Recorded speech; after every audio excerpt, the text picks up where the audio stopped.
I was sent this CarPlay enabled double din stereo and asked to give my opinion on it, make this short video.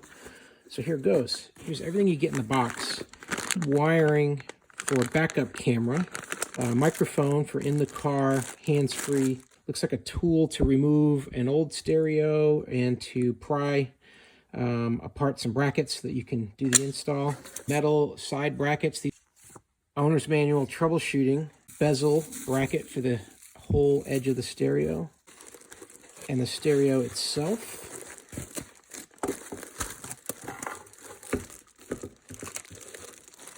And also wiring harness here, remote control, fuse. Looks like these are all labeled. It's going to make installation pretty easy. We're going to be installing this into a 2003 Dodge. Let's get going. Here's where we're going to install the stereo. It's going to go just above the climate controls in this 2003 Dodge. It's currently got a single DIN stereo in there with a plate. So we're going to remove this whole front center dashboard piece and widen that out so that we can fit our double DIN stereo system right in that spot there.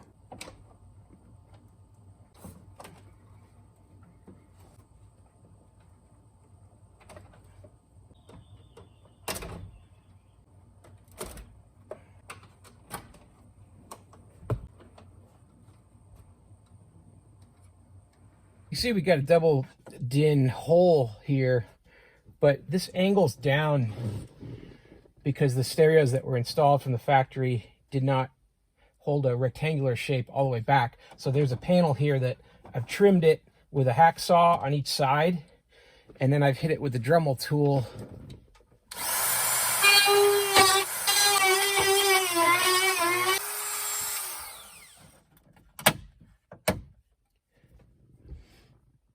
Just toss this. And now we don't have any trouble getting this full-sized stereo in there. It's gonna line up good. Now to remove this inside faceplate here from the dash housing, there are plastic rivets that you've got to drill out. There it goes. And then it'll separate the plastic. The problem with this dash is it's just so brittle, incredibly brittle. So this piece will get tossed. So I got my replacement bezel. This is the original here. You know, it's got the round, smaller size opening for the stereo. But now this new one here from a company called Metra. This is a USA company, made in USA. And you can really tell the plastics feel really good. This fits my Dodge Ram truck from those years. What it looks like here is I just set it down inside the existing dash piece here. This gives you a look at what it's going to look like here upside down. But by just setting the dash over, you see that several of the pegs will poke through. Not all of them, but 5 down the bottom here, and then 2 up top. And then what I'll be able to do is I'll take these caps that they provide and put them over that piece here, and the piece that I cut out and removed won't matter because I'll take this 3/8 screw and screw that down in, and this will push down and hold the new bezel in place. I had some cracking of my dash when I was removing all of this. I don't think it'll be noticeable, but I'm going to probably use a little bit of fiberglass resin on here as well, just to tighten it all up and make sure that it's strong.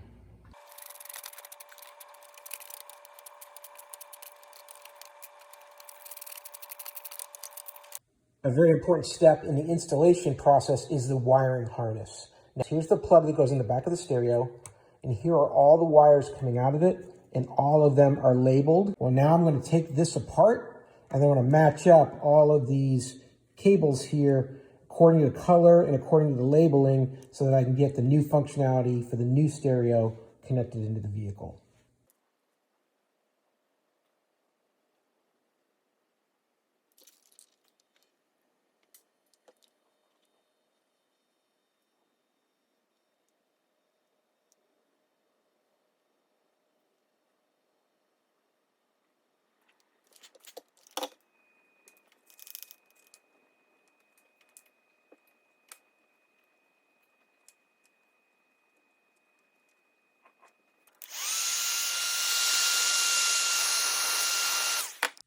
So now I got the whole wiring harness complete and tied it up. And the only thing left will be to connect the reverse wire here from the camera.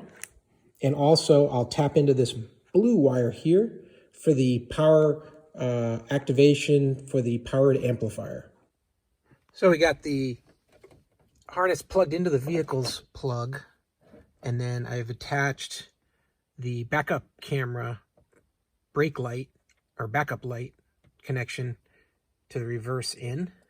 And then the other thing I had to do was tap in this power antenna or amplifier power into the blue line. So now wiring harness, it's all ready to go.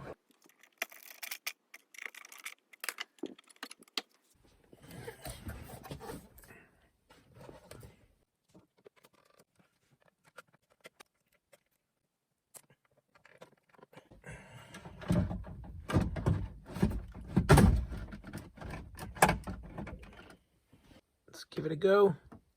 All right, we got power, we got some sound, some stereo noise, static. Let's see.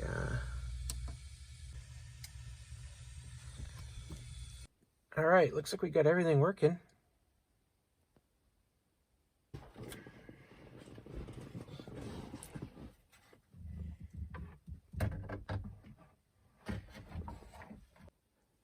Now I'm going to put the thermostat control, bolt that back in, and the pocket, bolt that back in too.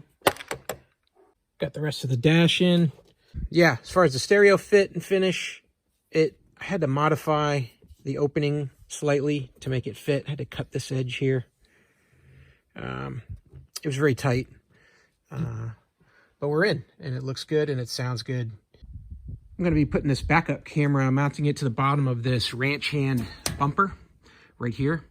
And what I'm going to do is I'm going to run this cable up from behind it and then get up and over the bumper and then run it forward. Now, to do this, you've got basically two connections here. You got the video, and then you've got power and ground. The power and ground, you're going to want to ground it somewhere close by. I'm just going to ground it underneath the body here somewhere with this wire. This wire here needs to run all the way to the receiver in the dashboard so you can see the image. It also needs to be tapped into a line here, which I'm using to indicate the reversing lights.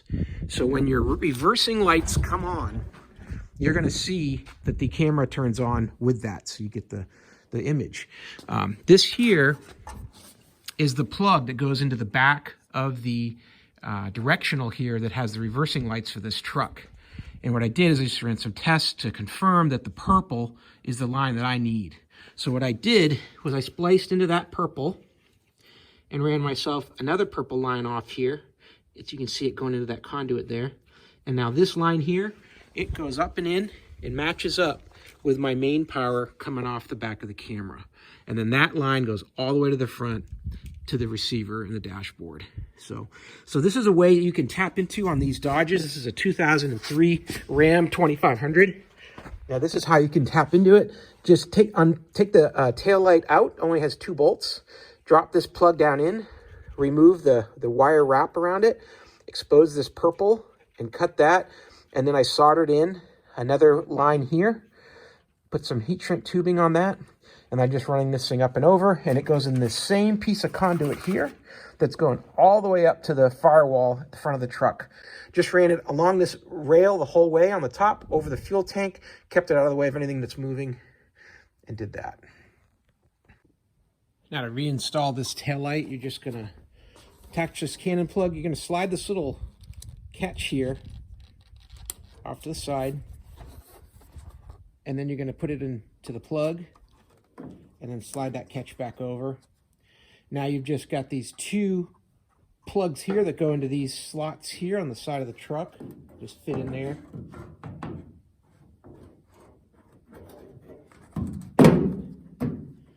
And just while that sits there, you're going to take your just 2 bolts. They have this star tip here, this T25, I think it is. And that's it. These just thread into this plastic housing. And Your light is intact. That's all. Here I've got the camera. Wires and conduit. Coming out here. Going up to the front of the vehicle. Red line power going up to that reverse light in the backup circuit there. Backup lights. Ground wire coming out, going right here to the body. And I got these two connectors here. So if that camera gets broken, I can just unplug it here and everything forward should be good to go. Just leave it alone. Just got to plug these in here. And there it is, all buttoned up.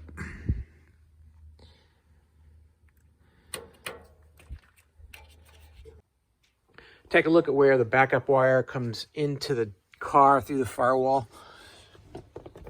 You see this, got a clutch pedal right here, and then straight back, there's a entry into the firewall.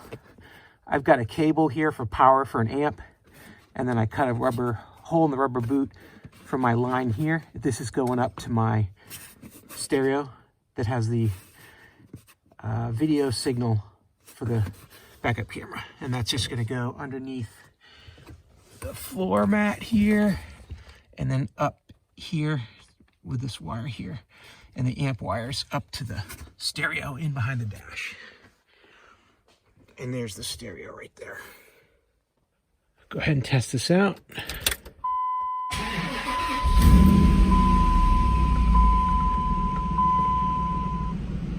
Stereo's on. Put the truck in reverse, and automatically camera comes right up. It's got a pretty good image. I like it. So to talk about the features on the stereo itself, it's got a lot of features. So you get all your bands. You get 2 AM, 2 FM bands built in, so you can store all kinds of favorites across. And here you can see all the favorites listed here on this FM band. You've got phone mirror capability with that, so you can mirror your phone if you've got certain versions of Android or iOS. So you've got this auto link and iOS mirror option there. You also get CarPlay, you get Android Auto, so those are great as well. All kinds of inputs, so you can put your own CD or DVD right in here and play that. You've got an aux input here with a standard type jack there. You've got the USB connecting cable here, and then you've got your SD chip up in here. So all kinds of different inputs to drive any kind of media into this device. Comes with the rear camera, and just put the car in reverse, and then you get that rear camera image. Works great. It's got a Bluetooth connection as well. So it's really just as versatile as any of the new cars out nowadays with very, very, very expensive infotainment systems. All of that's really built in here. The LED lights that are inside the console here and along these buttons, you can change the colors, 7 different colors. It can rotate colors, all kinds of options there as well. And I really like it. The whole setup for this old truck, it really advanced the technology in the truck. Comes with dual microphones. There's a microphone here, and then there's a microphone that I've got mounted right up here that connects into the back as well. So this thing just has all kinds of features, and I'd really recommend it. Hey, I hope the video was helpful. I hope this information was useful to you, and as always, hope you have a great day.